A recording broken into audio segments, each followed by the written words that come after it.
in space. Now the first machine reaches the shore.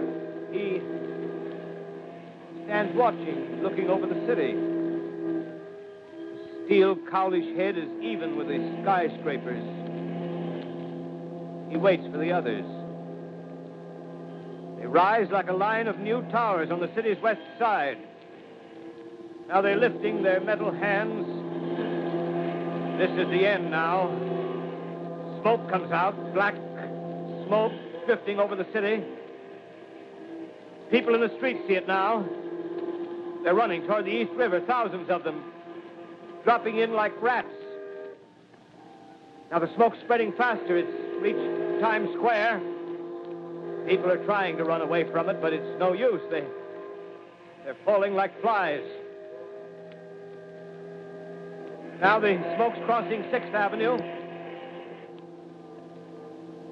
5th Avenue. 100 yards away. It's 50 feet.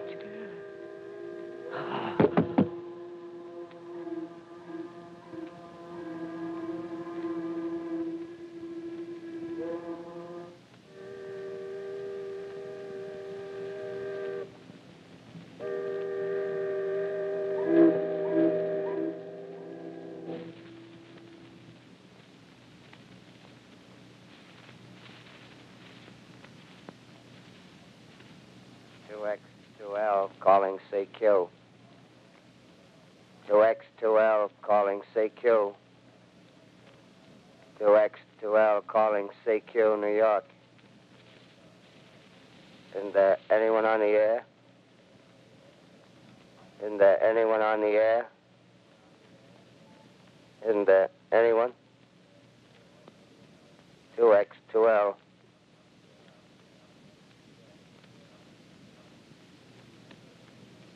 You are listening to a CBS presentation of Orson Welles and the Mercury Theatre on the Air in an original dramatization of The War of the Worlds by H.G. Wells.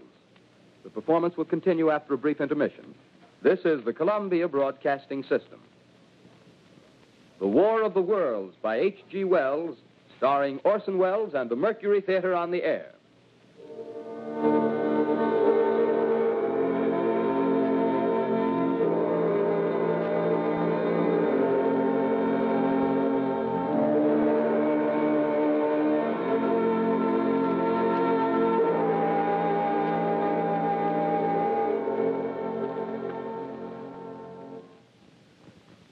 As I set down these notes on paper, I'm obsessed by the thought that I may be the last living man on Earth.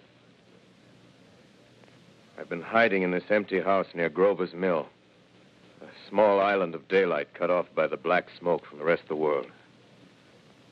All that happened before the arrival of these monstrous creatures in the world now seems part of another life. A life that has no continuity with the present. Furtive existence of the lonely derelict who pencils these words on the back of some astronomical notes bearing the signature of Richard Pearson. I look down at my blackened hands and I try to connect them with a professor who lives at Princeton and who, on the night of October 20th, glimpsed through his telescope an orange splash of light on a distant planet. My wife, my colleagues, my students, my books, my observatory,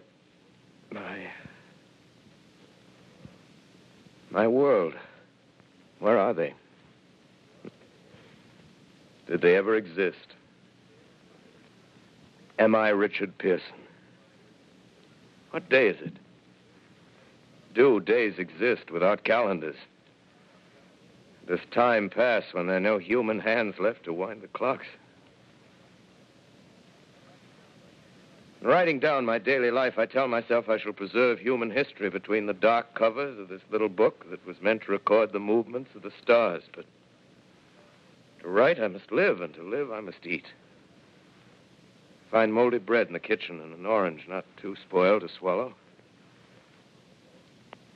Keep watch at the window. Time to time, I catch sight of a Martian above the black smoke. smoke still holds the house in its black coil, but at length there's a hissing sound, and suddenly I see a Martian mounted on his machine, spraying the air with a jet of steam as if to dissipate the smoke. I watch in a corner as his huge metal legs nearly brush against the house. Exhausted by terror, I fall asleep. It's morning. Morning. Sun streams in the window. The black cloud of gas is lifted, and the scorched meadows to the north look as though a black snowstorm had passed over them. I venture from the house. I make my way to a road, no traffic. Here and there, a wrecked car, baggage overturned, a blackened skeleton. Push on north. For some reason, I feel safer trailing these monsters than running away from them. And I keep a careful watch. I've seen the Martians feed. Should one of their machines appear over the top of trees, I'm ready to fling myself flat on the earth.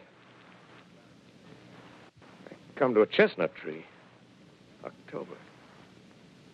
Chestnuts are ripe. Fill my pockets. I must keep alive. 2 days I wander in a vague northerly direction through a desolate world. Finally, I notice a living creature. A small red squirrel in a beech tree. I stare at him and wonder. He stares back at me. I believe at that moment the animal and I shared the same emotion. The joy of finding another living being. Push on north. I find dead cows in a brackish field, and beyond the charred ruins of a dairy and a silo remain standing guard over the wasteland like a lighthouse, deserted by the sea. Astride the silo perches a weathercock. The arrow points north. North. Next day, I come to a city. City vaguely familiar in its contours, yet its buildings strangely dwarfed and leveled off as if a giant had sliced off its highest towers with a capricious sweep of his hand. Reached the outskirts. I found Newark. Newark, undemolished but humbled by some whim of the advancing Martians. Presently, with an odd feeling of being watched, I caught sight of something crouching in a doorway. I made a step towards it, and it rose up and became a man. A man armed with a large knife. Stop! Where do you come from? Oh, I come from many places. A long time ago, from Princeton. Princeton, huh? That's near Grover's Mill. Yes. Grover's Mill. There's no food here. This is my country. All this end of town down the river. There's only food for one. Which way are you going? I don't know. I guess I'm looking for people. Hey, what was that? Did you hear something just then? No. Only a bird. A live bird. Yeah. You get to know that birds have shadows these days. Say, we're in the open here. Let's crawl in this doorway here and talk. Have you seen any Martians? No. They're going over to New York.